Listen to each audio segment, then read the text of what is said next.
mata kuliah pengembangan materi bahasa Indonesia MI. Tugas ini disusun oleh Fitrianingsih dan Hesti Kartika Putri.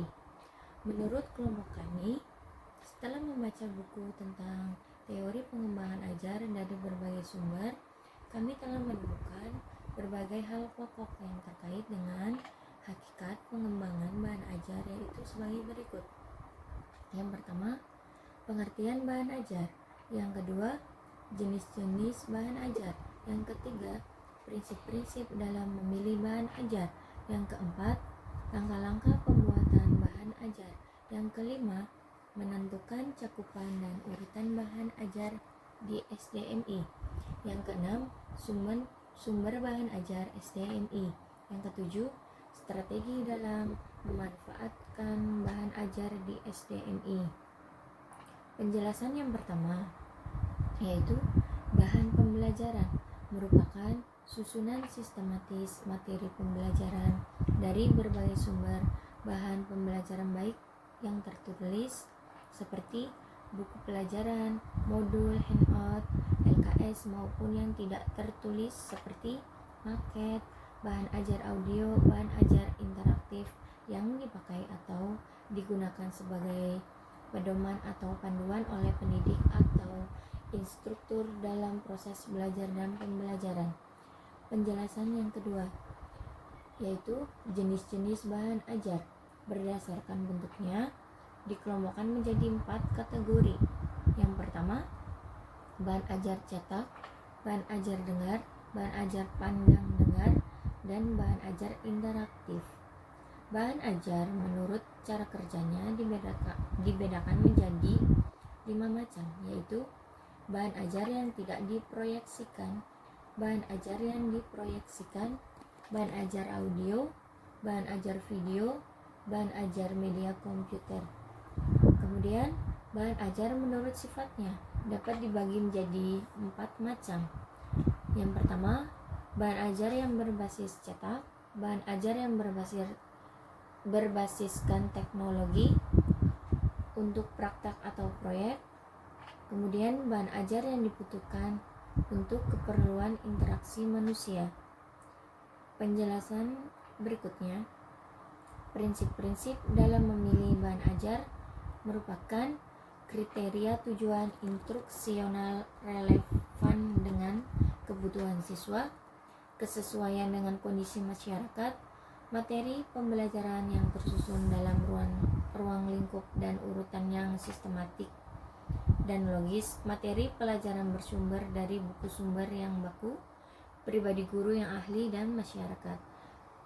Penjelasan berikutnya yaitu langkah-langkah pembuatan bahan ajar, yaitu melakukan analisis kebutuhan bahan ajar, menyusun peta bahan ajar, membuat struktur bahan ajar, teknik penyusunan bahan ajar yang diperlukan dipahami. Kemudian penjelasan berikutnya yaitu sumber bahan ajar merupakan sarana untuk mendukung penyampaian materi pembelajaran, di antaranya itu buku teks, diktat, buku referensi, modul, dan perpustakaan.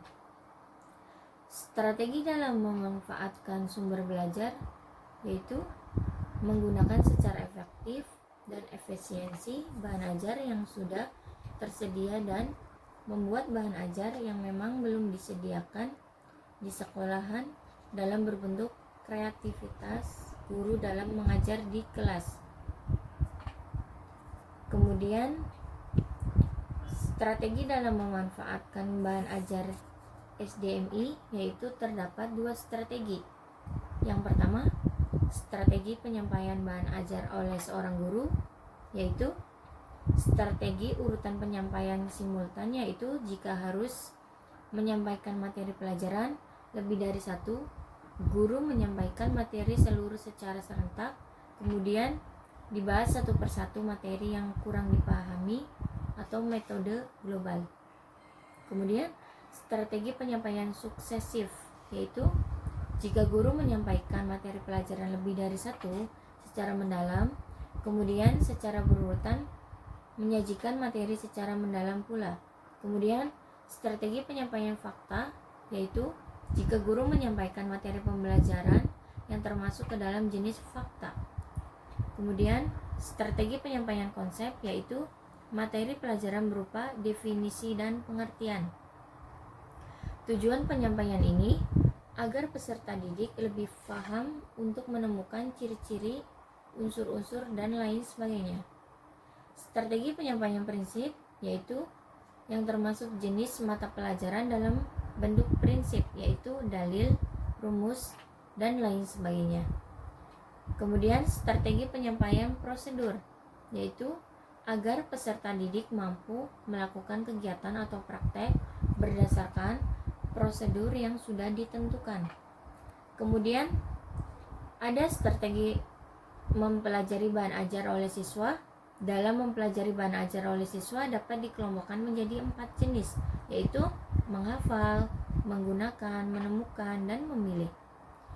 Berdasarkan pembahasan di atas dapat ditarik kesimpulan, menurut kelompok kami, hakikat perkembangan materi bahan ajar atau materi pembelajaran merupakan segala hal yang digunakan oleh para guru atau para siswa untuk memudahkan proses pembelajaran. Bahan ajar bisa berupa kaset, video, CD-ROM, kamus, buku bacaan, buku kerja, atau fotokopi latihan soal. Bahan ajar juga bisa berupa koran, paket, makanan, foto, perbincangan langsung dengan mendatangkan penutur asli, instruksi-instruksi yang diberikan oleh guru, tugas tertulis atau kartu, atau juga diskusi antar siswa. Sekian dan terima kasih dari kelompok kami. Sekurang-kurangnya mohon maaf. Assalamualaikum warahmatullahi wabarakatuh.